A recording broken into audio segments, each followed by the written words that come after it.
All right, I think we can get started. So thank you so much for joining us for this webinar this morning, Algorithmic Warfare in Iran and Beyond, What Possibilities Exist for Governance. I'm Vivian Skinner. I'm the Berkeley Risk and Security Lab's Communications Manager, and I'm joined by several lovely guests here that I'll introduce in just a minute. Thank you everyone for joining. If you have questions during the webinar, please put it in the chat box at the bottom, and then we'll get to some questions during the interview panel. You'll be able to find our webinar on the BRSL YouTube page after the event. So we're hoping to get that up this week, and then we'll send out a note to everyone that was registered, letting them know that it's up there. So to get started, I'll introduce the speakers. We have Dr. Jessica Dorsey, who is Assistant Professor of International Law and Director of the Realities of Algorithmic Warfare program at Utrecht University School of Law. We also have Dr. Ritwik Gupta, who is Assistant Professor of Computer Science and Artificial Intelligence at the University of Maryland, College Park. We also have Dr. Michael Horowitz, who is Richard Perry Professor and Director of the Perry World House at the University of Pennsylvania. And then we have BRSL's own Dr. Sarah Shoker, who is Senior Research Scholar in Artificial Intelligence at the Berkeley Risk and Security Lab at UC Berkeley. Welcome, everyone. Thanks for having us. Thank you so much. Thank you all for joining us today. We have a full schedule, so I'm going to keep the opening remarks short. The question of algorithmic warfare is, of course, now front page news due to the US-Israel war on Iran, where AI-enabled decision support systems have been credited by media and CENTCOM for accelerating the targeting process. And that has happened at the same time as a very public relationship breakdown between the Pentagon and Anthropic. But this issue goes much farther back than Anthropic or Iran or large language models.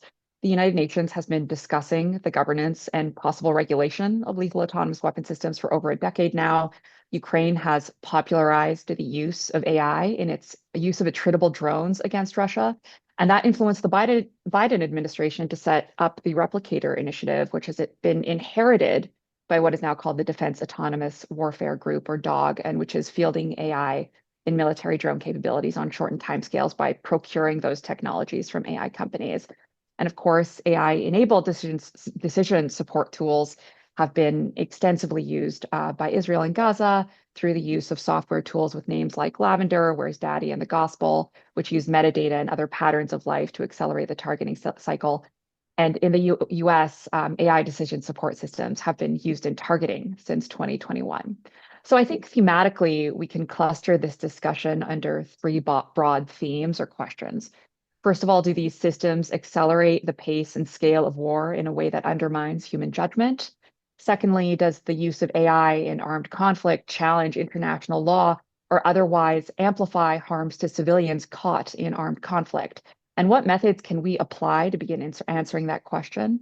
And thirdly, what kinds of governance challenges are introduced by the fact that AI technologies being used in war are procured from private sector AI companies?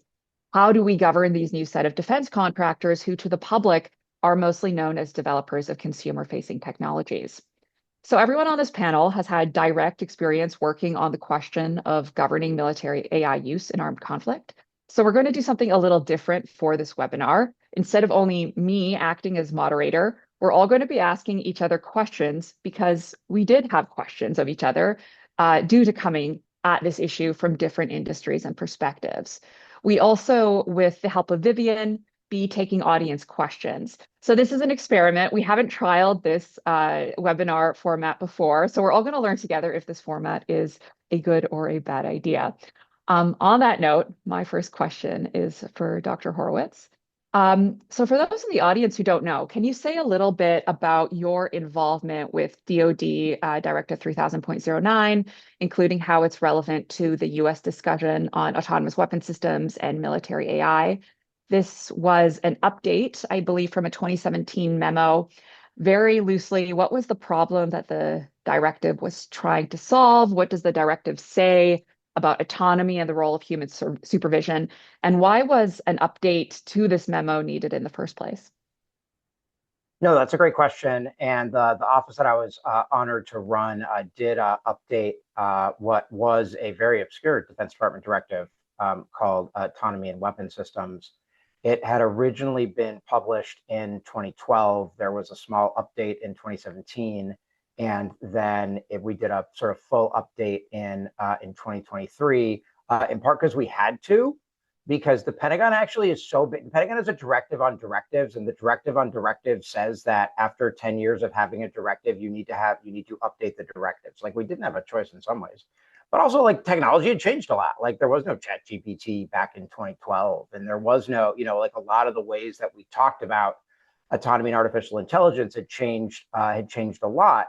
The core of the Pentagon's policy on autonomy in weapon systems gets back to the fact that the Pentagon has used algorithms in weapon systems for decades, like literal decades, including in autonomous weapon systems. And if you imagine like three different kinds of weapon systems, one being completely unguided systems, like somebody fires a bullet from a gun and it goes onto the target.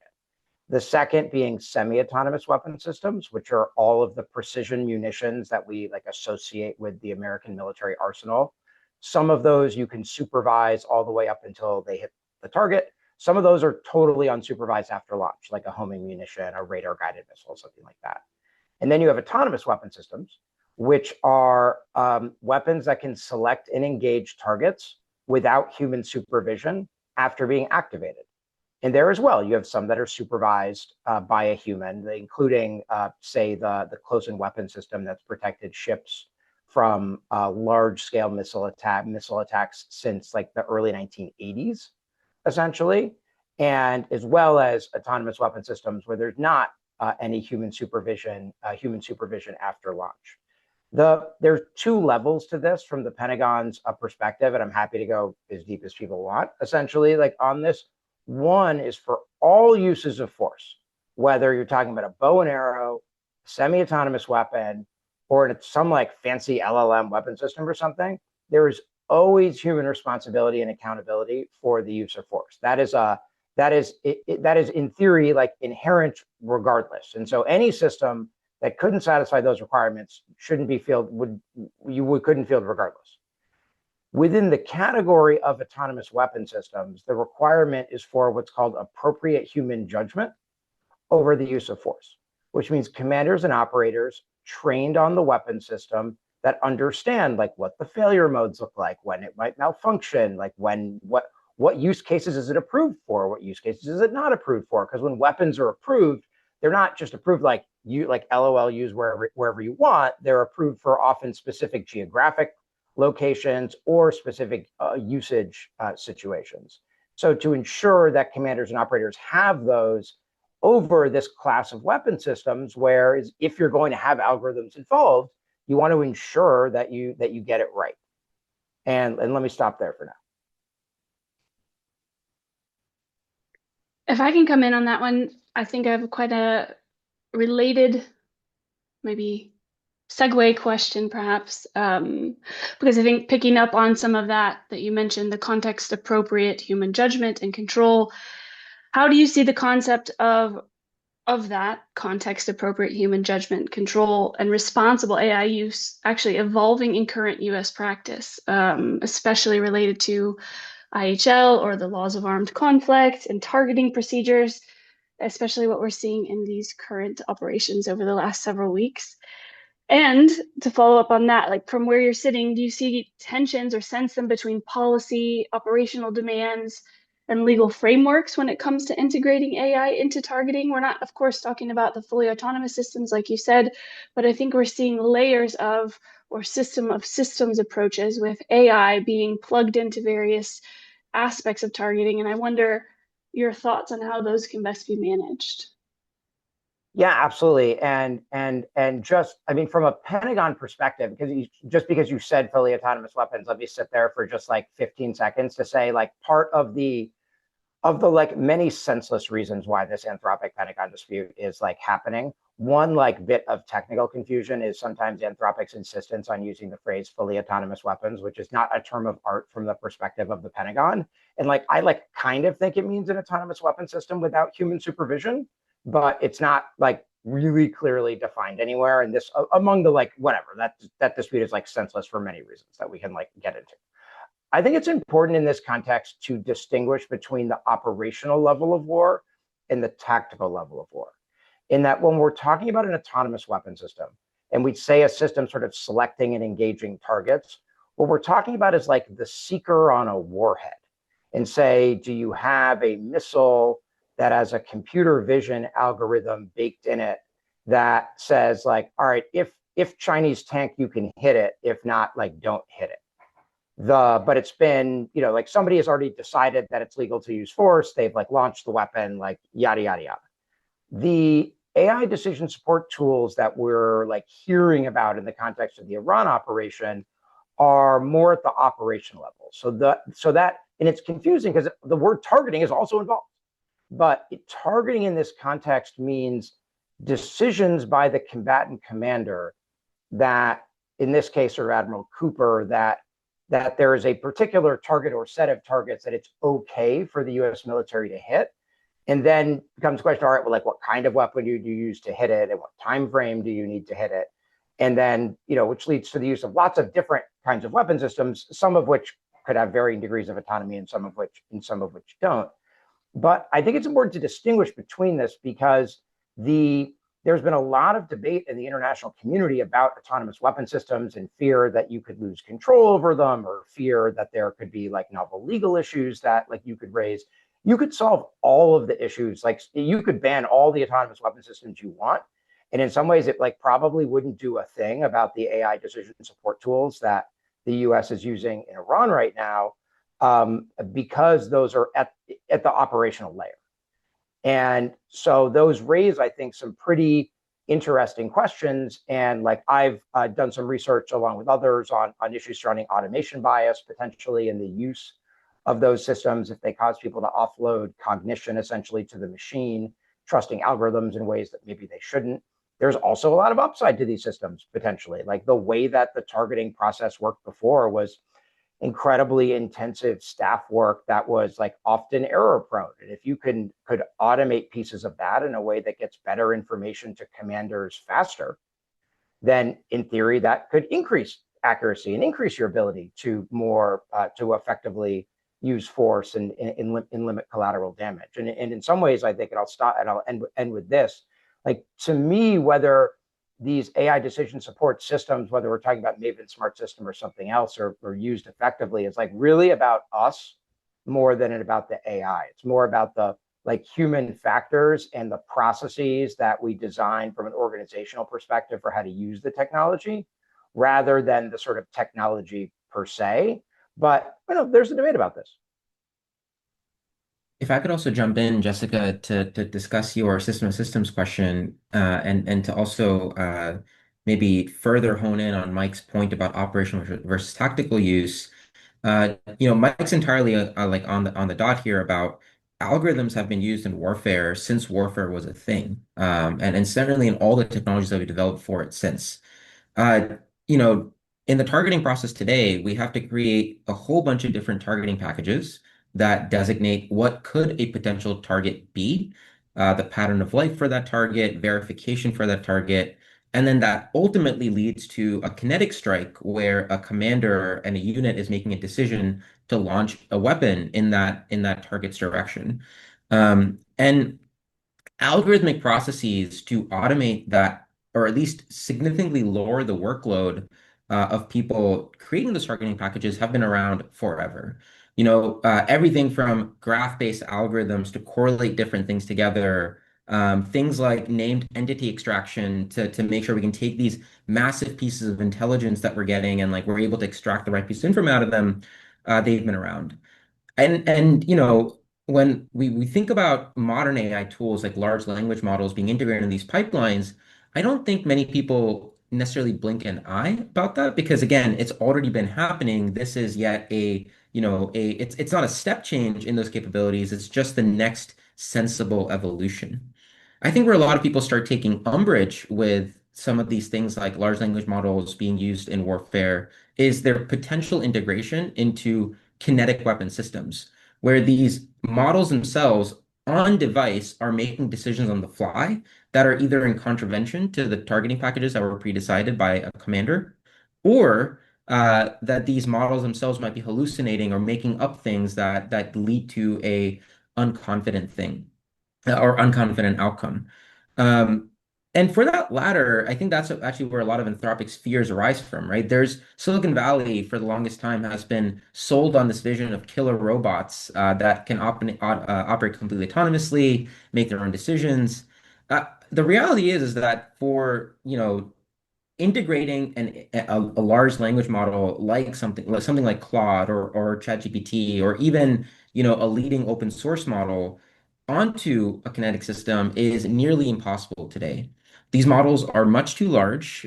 They fail more often than they succeed, and I don't think any serious program office within the DoD or within largely any government is currently considering the integration of these tools directly onto these kinetic weapon systems.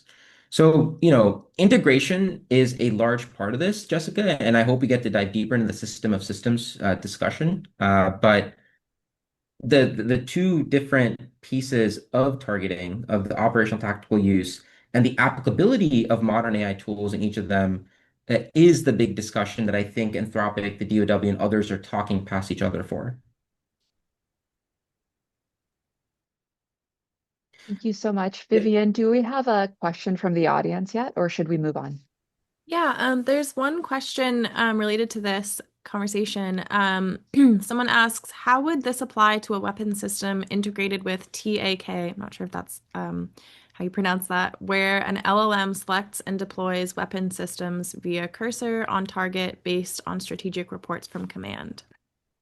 So, I mean, I think the irony here is like the last thing you would use an LLM for is like picking is like tactically in sensors on board a weapon system. The kinds of algorithms that generally were discussed when I was in the Pentagon, and I think this like continues today, are algorithms like very simple vision algorithms. Like, is this a Chinese tank? Is this a Russian fighter? Like, it's like they're very almost like they're like binary and like pretty simple. Like those are the kinds of algorithms that like realistically the Pentagon is sort of most interested in at that like very pointy edge of the sphere. Like not like Claude trained on the slop of the internet, like as the backbone. Like that's like the last thing you'd want, like doing like very, very tactical targeting. Is there like a lot of useful stuff it could do, like in the like in overall military operations? Like absolutely. But I mean, if you could prove it worked, which like Anthropic frankly said they were willing to work on, like another reason why this dispute is like kind of silly, then like that'd be like a different question. But I mean, you just can't right now. And so like that, like those kinds of systems would never make it through testing and evaluation in the US process. And from a technical perspective as well, to the person who asked this question, there's technically nothing stopping someone from building a system that is taking in intel from a C2 platform like TAC, plugging that into an LLM and saying, all right, given this intelligence, like what is the most likely thing I should go launch a weapon at? And then go launch it. Right? Technically, that's possible. Unfortunately, like it's also completely insane of a thing to do because the targeting process is extremely conservative, right? We don't want to destroy things that don't need to be destroyed. And so if you have an LLM that is not telling you sort of why it's making the decisions that it's making, it's not telling you anything about the uncertainty in the process of its judgment, no program manager within the Department of War is willing to integrate these systems together. Um, are they willing to take bits and pieces of that and sort of make the overall decision process a little bit smoother for the end user? Like, maybe you have multiple different intelligence sources and fusing them is really difficult within TAC. Might an LLM or some other tool help in fusing those intelligence sources together? Yes. But at the end of the day, like this complete end-to-end integration is something that no one is seriously considering. Everyone wants to make sure that a human is involved in this loop uh, to make sure that we are actually correctly engaging in warfare and not engaging in collateral damage? Can I pick right up on that? Because I think what we've hit on, certainly, and also the question asks, the person who asked the question kind of highlights this as well, but we're skirting around the real issue here also is the tempo. Mike, you mentioned that this was about adding speed and smoothing over friction. You mentioned that, Ridvik, about that this can help fuse things. But what I'm concerned about is, and I wonder how you look at this, but the idea that this is smoothing over checks and balances within the system where critical human oversight needs to play a more pronounced role. So the idea is obviously, you just mentioned we're not after collateral, but what we've seen so far, the realities within this particular conflict and other conflicts where the tempo was at an absolutely unprecedented high level, that we destroyed 1,000 targets on the first day or 2,000 in the first 2 days, which was equivalent to the first 6 months of the campaign against ISIS. At that tempo, enabled in part, not by everything. It's not included in everything. It's not integrated everywhere because, as you mentioned, that would be insane.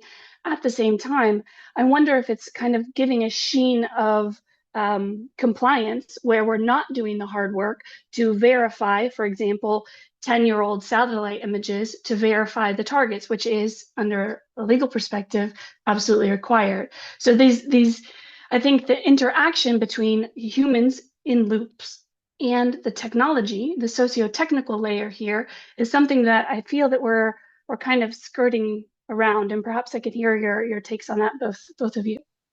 Well, I think Sure. just to, so if I may, Uh-huh. I'm going to exact my moderator's privileges here, just because Please do. my eye always has to be on the time.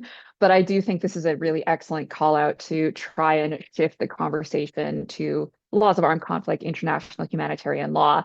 And again, using my moderator's prerogative, I'm going to ask you a question, Jessica, on this point exactly, which is, what do you think, or what do you see as the biggest challenge in the IHL space with governing the use of these systems? I think there are probably some folks in the audience here who aren't familiar with the governance discussion as it relates to AI DSS and how that may even be different or similar to how we govern autonomous weapon systems. So if you can help ground that discussion, that would be great. Sure, I think some of the biggest governance challenges that we're faced with, as with many technological developments, but just the mismatch between the pace of the technological development and the slow molasses pace of legislation or guardrails or getting anybody to agree on anything in Geneva or in New York, right? So international law is slow to develop. As you mentioned before, at the UN level, the CCW, the Convention on Certain Conventional Weapons, has had a group of governmental experts meeting for the last decade plus on lethal autonomous weapon systems. So indeed, of the whole spectrum of autonomy, just a very, very niche area, a very limited area, not this entirety of the AIDSS stuff. I will say that so far we've not gotten anything out of that group of governmental experts that looks like a legally binding instrument. That is not accomplished just yet, though I remain cautiously optimistic as ever that at the next session that there's motivation to get something out of that group. But I want to say, even if nothing comes out of that in a legally binding instrument, a new treaty, a new protocol, I still think that there are reasons for optimism. And I think the first and foremost is that we have a very robust framework of IHL. International humanitarian law has a number of provisions within it that are directly applicable to both autonomous weapon systems as well as AIDSS.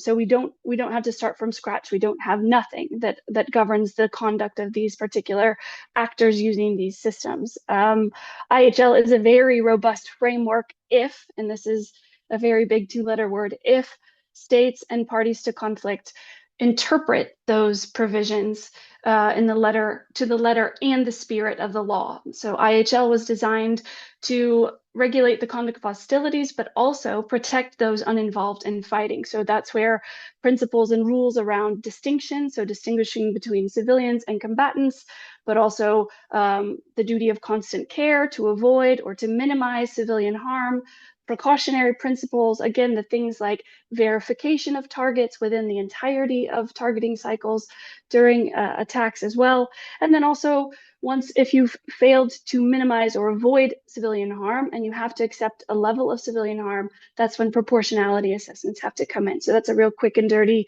overview of what IHL already requires. But again, parties to the conflict have to interpret it in a robust way that fits with the letter and the spirit of the law. What the object and purpose of these conventions are not to just look for loopholes and ways to use force and, let's say, maximize lethality, but also to understand that you have legal obligations to minimize that harm. So in a proper reading of IHL, I still think there's a lot to be discussed about exactly how these systems that we're seeing fit within the legal frameworks and how we can sort of interrogate their use, whether or not they're in compliance with the framework we already have.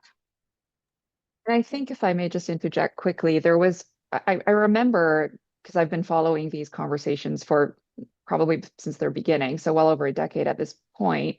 At the beginning of the conversations at the CCW, we weren't really talking about decision support systems. The conversation seemed almost exclusively focused on autonomous weapon systems.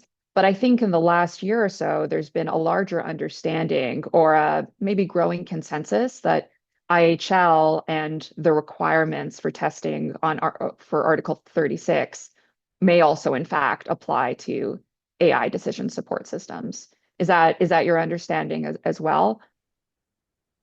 So Article 36, I'm going to return to that shortly. So the lethal autonomous weapons systems discussions in Geneva have been happening on that particular subset. And that is not sort of the home to discussions that are specifically on AI DSS. That has actually been a more nascent initiative that's sprung up within the context of the United Nations General Assembly.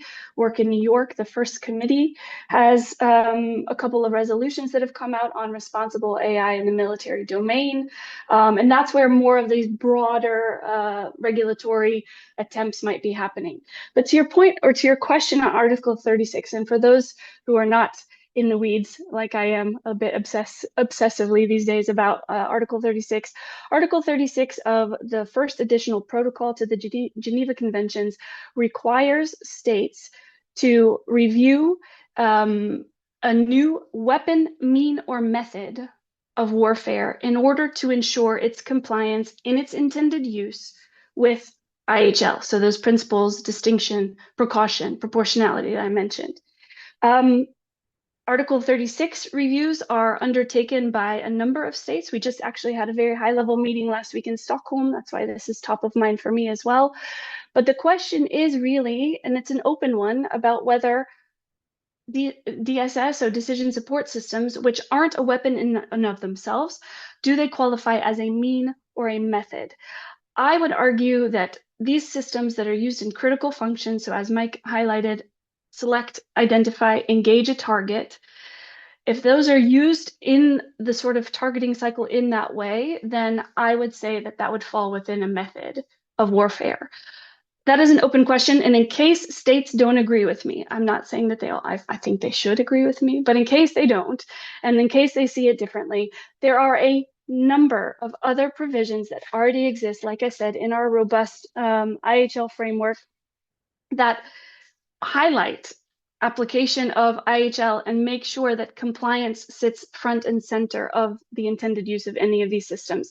And that is like including the common Article 1 obligations, which is common to all Geneva Conventions, that require states to respect and ensure respect for IHL. We've got Article 35, we've got Article 36, so 35 talking about obligations that are related to legal reviews as well. Articles 49 through 52 highlight those precautionary and distinction principles that I mentioned. Article 57, precautions as well. Article 82, requiring legal advice to be given to commanders, et cetera, across the conduct of hostilities.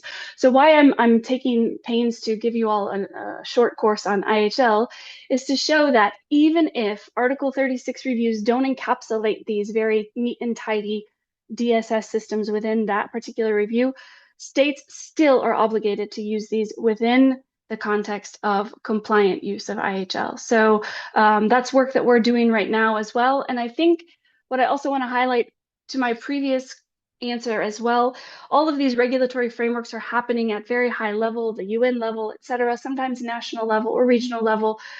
But there are other ways where compliance can be ensured, and that's through the kind of work that we're doing on the responsible by design or lawful by design initiatives.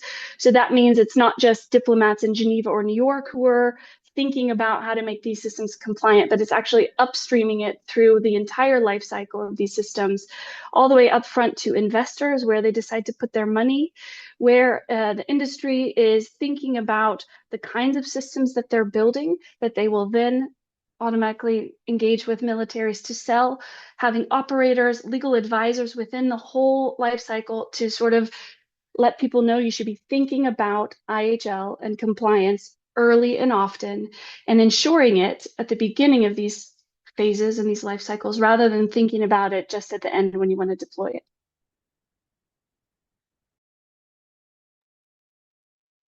Thank you so much. Ritwik, did you want to respond to that? We can also move directly to audience questions because we have several coming in. I think we can go to the audience questions, Sarah.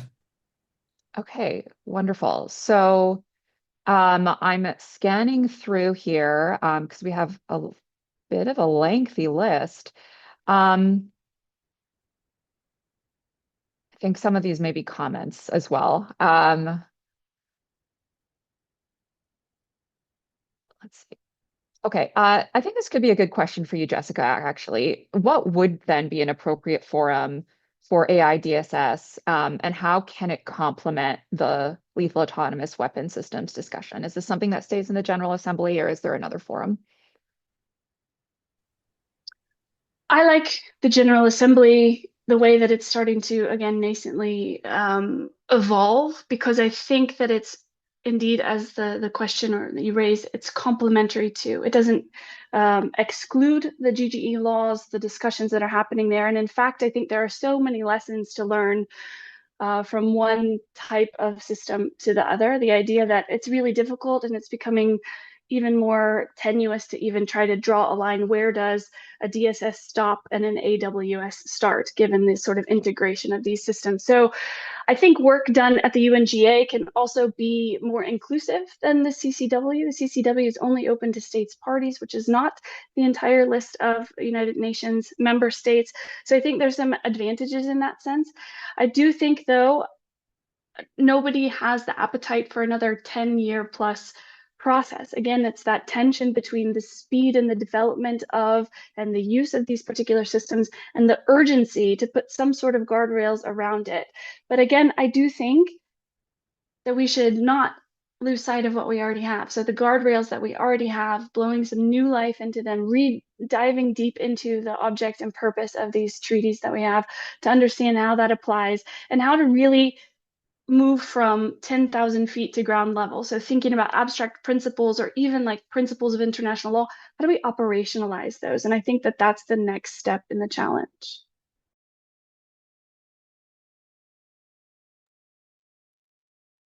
Thank you so much. Mike, I think you're up next to. Sorry, I think my mic was muted as I was speaking as well. Oh, go I, ahead. I was saying that, I've also been pushing to extend a bit of this conversation into the technical community as well, the people who are building some of these tools.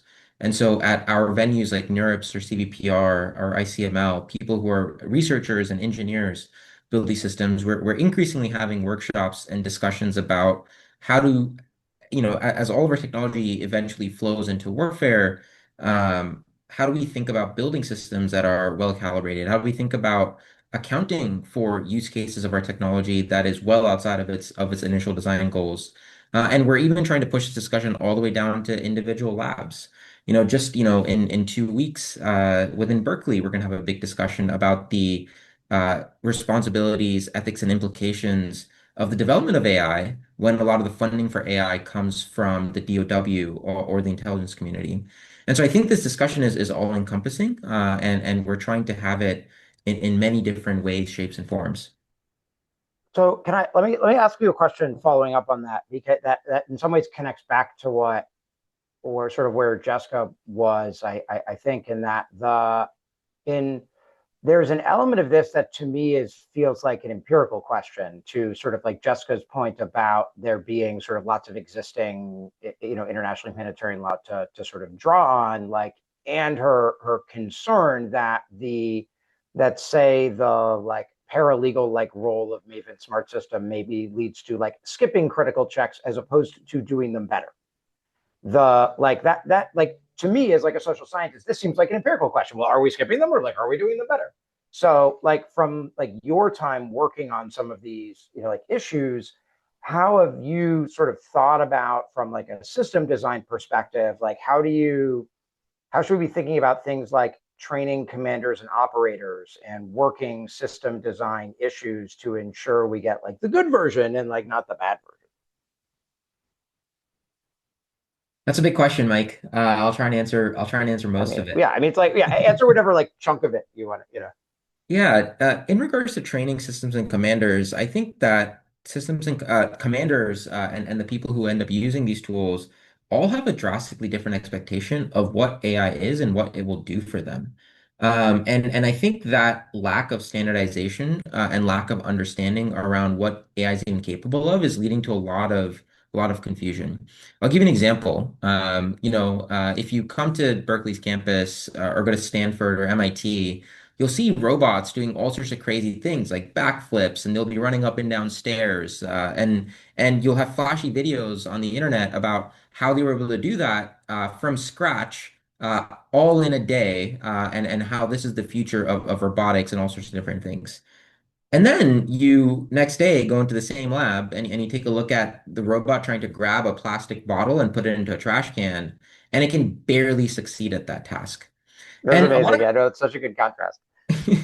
a lot of commanders, just as the power of social media, as the power of just the reach of advertising and marketing of the AI industry, are seeing the former, failing to realize that has nothing to say about the latter, and assuming that when they see AI in their day-to-day workflows, that it's all about the former.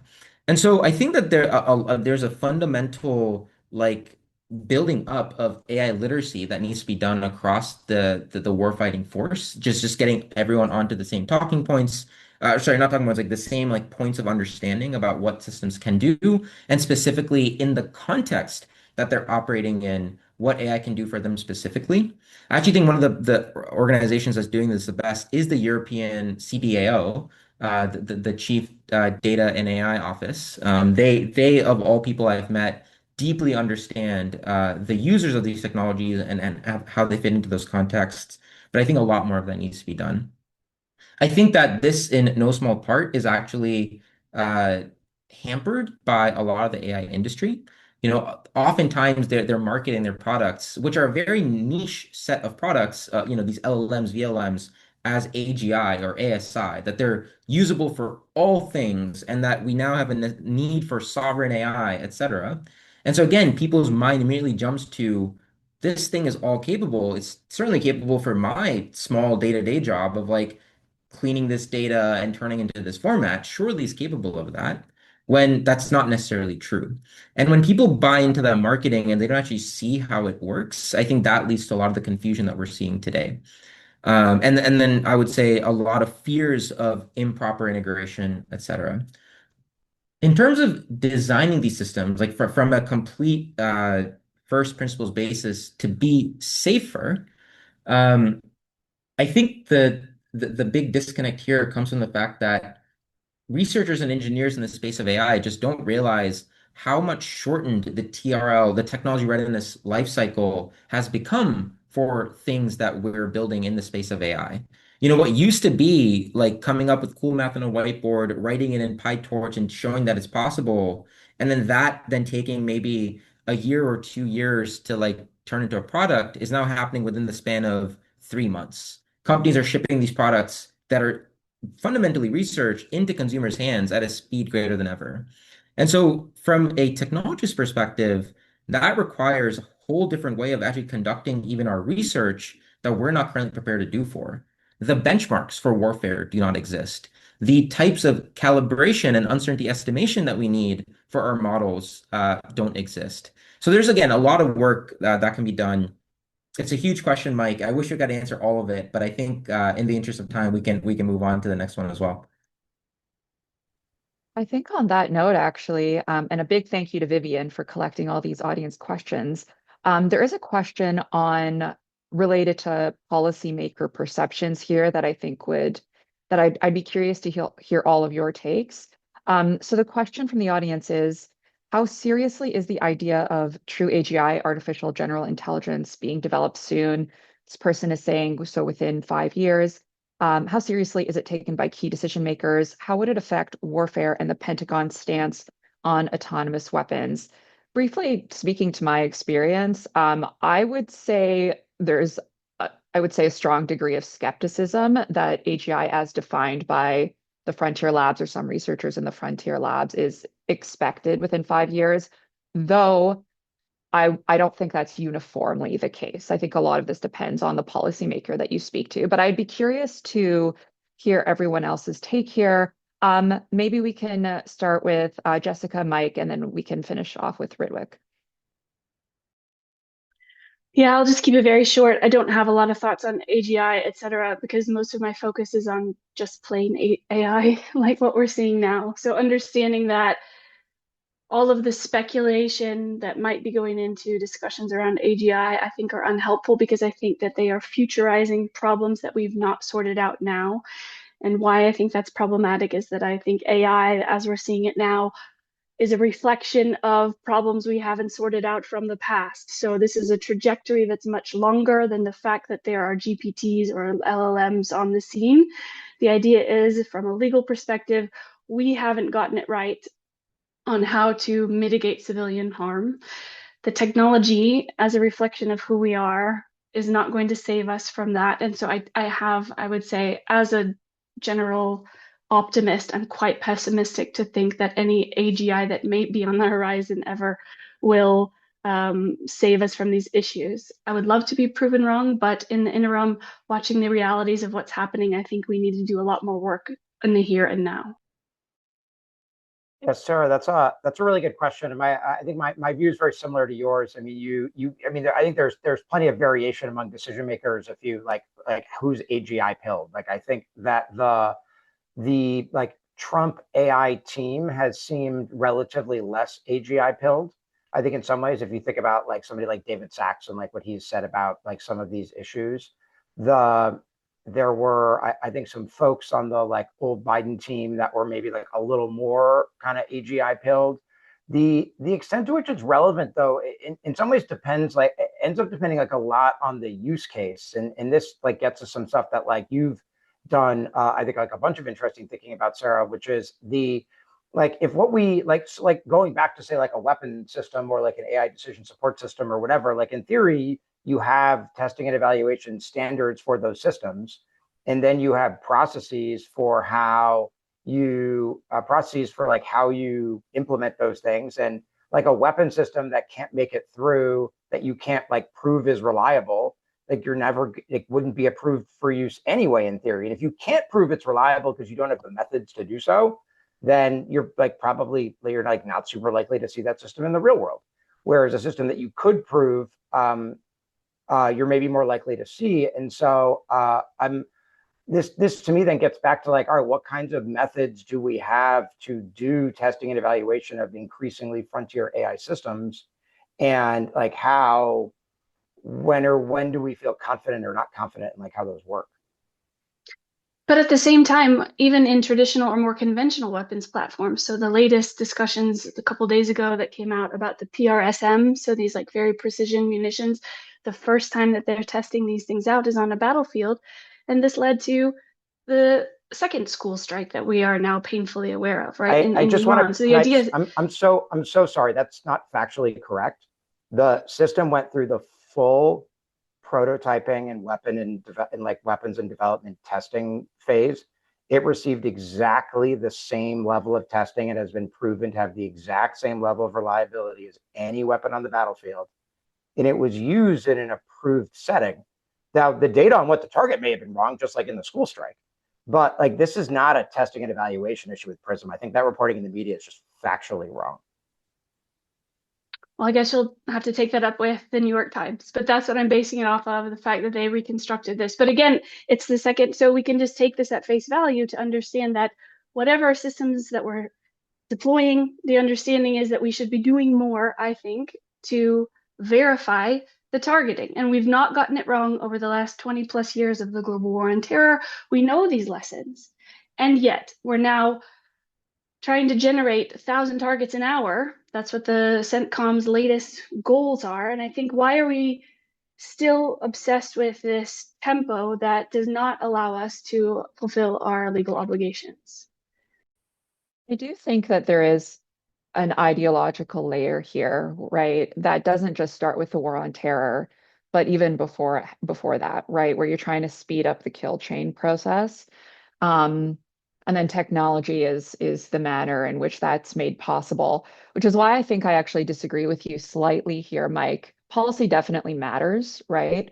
But if you don't have the technologies to enact that policy, then you can write all the well-intentioned policy that you want, or bad policy. The way I think about this is that if you have a weapon that is inherently indiscriminate, it cannot discriminate properly, and you on the policy you have you center civilian protection, then no amount of good intentions is going to make that possible if you don't have the technologies that can I agree enable 100%. that.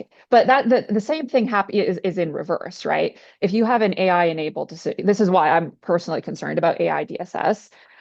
If you have AI DSS and that capability speeds up the kill chain, then even if you also center civilian protection, there's, I think, a higher likelihood that civilian protection ends up being undermined because you now have the technologies that facilitate that, you now have the technologies that facilitate the spread and speeding up and scaling up of destruction, right? So I don't think this is a situation where, it's only policy, it's only technology. I think these things act on each other. Hopefully that makes sense. But on the Can testing and I evaluate, oh, sorry, go ahead. actually maybe I'm stealing your segue, Sarah, because I was gonna say like I actually find myself in the middle of Michael and Jessica here, where I partially disagree with Michael's claim, largely agree with it, where all these systems are tested and evaluated and approved through the process, right? The policy has said we bless these systems are good to go. Where I disagree is that largely I think a lot of the test and evaluation is incomplete. A lot of the test and evaluation procedures that we have for these systems are made up for very mission specific scenarios that were in the scope of the program that's being developed. And then as those systems then see deployment and use outside of that scope, we're actually in somewhat of a undefined situation. And doing test and evaluation live not only is almost impossible, but it's also not necessarily something that is well funded or well thought out of when you're entering an operational tempo. No one's saying let's take a pause, let's do some T&E and let's go revisit the table, especially if it's fulfilling 80, 90% of the commander's intent. And so policy has a lot to say. I agree with all of you there. But I do think there's a lot more work that we need to do all the way from the basic research to the DOW deployment side of test and evaluation. I think I agree with you. And I mean, there's a parallel here, I think, in the frontier labs, especially as it relates to testing and evaluation for large language models, where many of the evaluation procedures test these models in static environments, right? Or they're essentially, I mean, the benchmarking is done often to compare models with their competitors. And so they don't end up being tested in high stress, dynamic environments that are characteristic of military contexts. And we hope that these evaluations and benchmarks, many of which are released publicly, are good proxies for understanding social impact and social transformation. But we essentially, as you know well, I think, have a crisis of evaluations going on, where a number of these benchmarks are becoming saturated, where I think there's a ideological drive due to business incentives to test rapidly and quickly that prioritize quantifiable benchmarks and don't necessarily prioritize or fund evaluations that look at human AI interaction and how these systems can also act and alter human judgment. And so I do think that sometimes it's worth taking a step back here, just asking why we test and evaluate in the first place. And I think for the military, from the perspective of the military, and hopefully I'm not speaking too out of turn here, you're hoping that you get a system that can fulfill the intentions of the commander. But I think there's another reason why we test and evaluate, right? And it's to ensure that we have compliance, that the weapon system can be used in a manner that is compliant with international law. And that means, can we actually create these systems that center and do not undermine meaningful human control or human supervision or human in the loop, however, whatever term you want to use. And as far as I can tell, as it relates to large language models anyway, we have not actually been pursuing testing and evaluation that tries to determine or get at the root of this type of empirical understanding. Because to your point, Mike, I think you're right. This is an empirical question. And from what I'm seeing in industry, there isn't a lot of funding or certainly a level of deprioritization in the way that we test large language models in particular. And I say this with an asterisk because, of course, large language models are a small node in the AI ecosystem militarily. And Just there's to like pick a up couple, really quickly there on were like that, a couple $100 million in the big beautiful bill to like try to develop better T&E for those advanced AI systems. It's just like not, it is, I am not aware of the Pentagon actually putting that money on contract and doing the work yet, but in theory, they should have new money to do that. I Don't know think if And they do. actually, I want to say that this is also a legal obligation. What you're describing, I think, Ritwik, is like kind of really honing in on the real crux of the issue. This is what I sort of term sometimes intention creep. It starts out as A, we find out it can do B, C, and D, and we use it in these various scenarios. We haven't tested it for that or evaluated it, if I understand you correctly. We've also not legally reviewed it for compliance. So these things are intricately integrated, and I think we need to do more work to put that 200 million or billion or however much money in the big beautiful bill to work right now. So I think this is where the category error sort of lies, right? That there's all this money put into for test and evaluation of these large frontier systems. The DoW says, cool, this is great. We need to do more T&E. It's like literally the thing that we need to fund the most. Let's take that money and use it. And come, like, lo and behold, we come to realize that these frontier AI systems are currently not being used in warfare almost at all. And so the money just goes like unused, right? We're not using LLMs or VLMs in warfare today. It's aspirational, but all the things that do need test and evaluation still need funded. And so there's this category error where like everyone is choosing to believe in the power and value of these future AI models, but forgetting about the current AI models that exist and the harms that are possible with those models, and then the thorough test and evaluation that's needed. It's sort of like a Ouroboros, right? Like it's all feeding in on itself, and I think all of it is coming from this firm belief in, or latent belief in AGI, frontier AI models, that I think is not worth the hype that it is. So I just want one clarifying question from you because, or I have a clarifying question for you, and then we're going to go into audience questions because the list is growing. When you say that these models are not being used in war, do you mean exclusively like out of the box? Because large language models are a component, for example, of the Maven smart system. Apparently, they've been used by the IDF as well. Do you just mean they're small components and compared to machine vision technologies, or yeah? Can you clarify? Yeah, thank you. Actually, thanks for asking that too. Yeah, so there's early nascent use case, like integration of these tools into the operational workflow, like Michael was making the distinction earlier of operational versus tactical. So things like Maven Smart System are using Claude.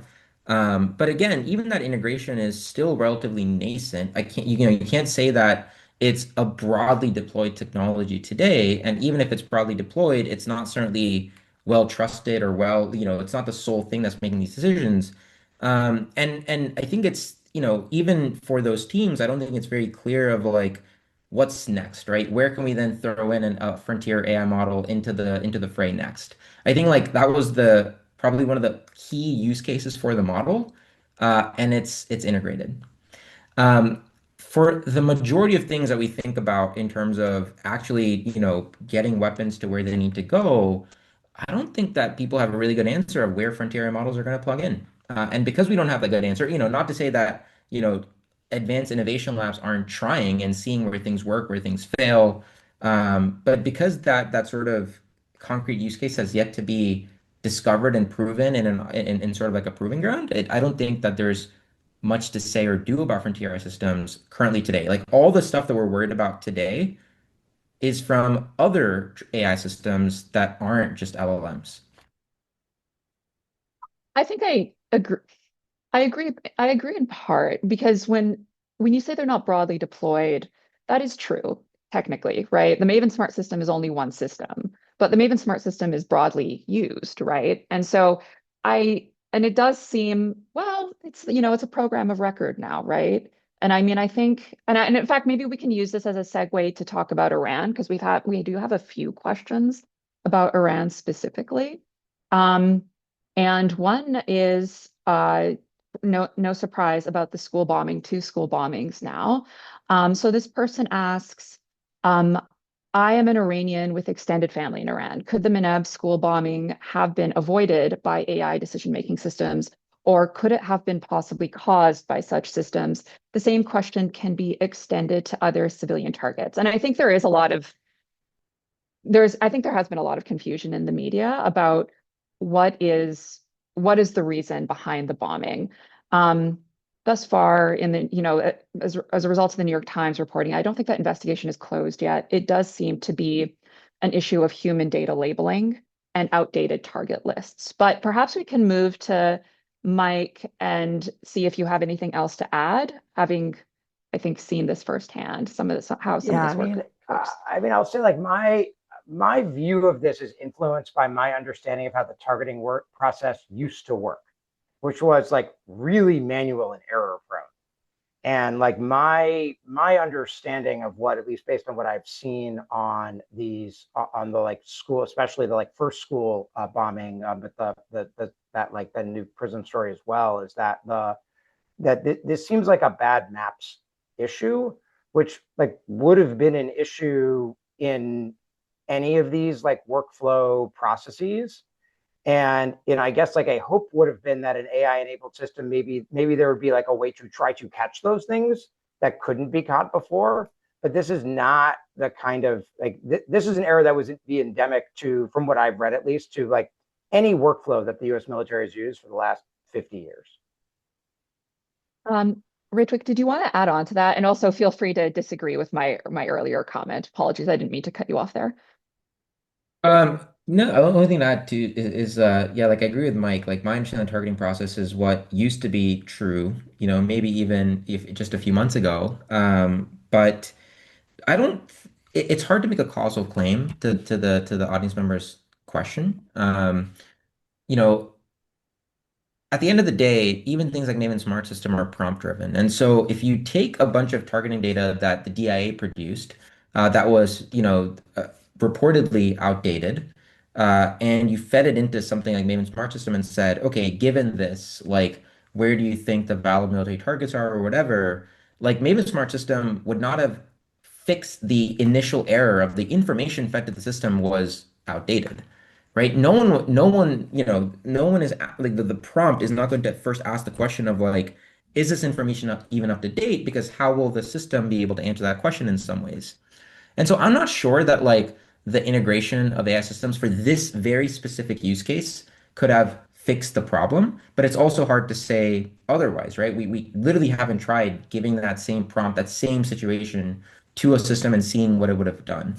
Um, in the future, though, right, like going forward, the very promise of automation in warfare is that by reducing operator workload and by reducing the cognitive burden that operators face, that errors like this are easier to be caught because the operator is more aware of what's going on, and is just in general, more in master of their workflow.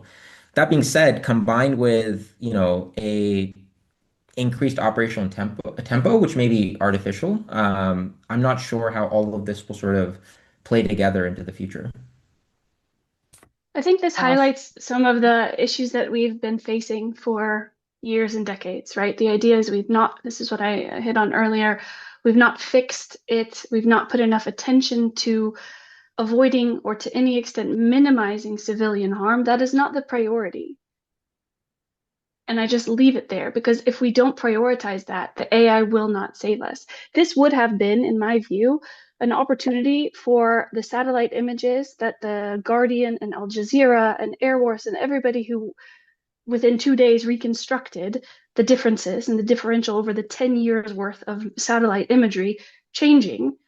For that system, if it were programmed to flag up these differences for a human to check, this would have been that good use of AI. This is what I want to see happening, but I'm not sure that that's where we're prioritizing any sort of design, development, etc. And I have huge problems with that because, as you mentioned, Ridvik, it's the fact that if it's supposed to take away the dull, dangerous, and dirty work in order to open up, these swaths of time, what are we doing with that? We're filling it up with generating more targets and creating more lethality rather than focusing on what lessons must we learn legally in order to feed into subsequent attacks. So precautions means understanding what went wrong in the first place in order to prevent that from happening again. That is a legal obligation. It's not a policy choice. And so I feel that this is where we need to be doing a lot more work.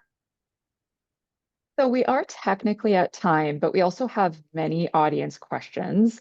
I just want to do a gut check with the panelists here if we're okay to stay on for another 5 minutes.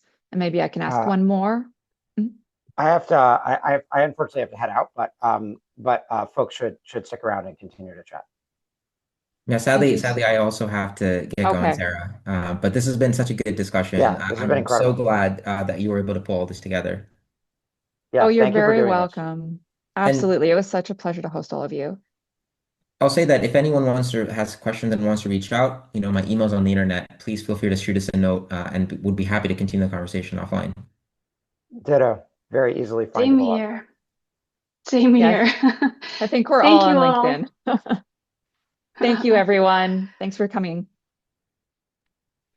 Thank you for coming. And make sure you can view this on the BRSL YouTube channel after the event. And yeah, thanks for coming.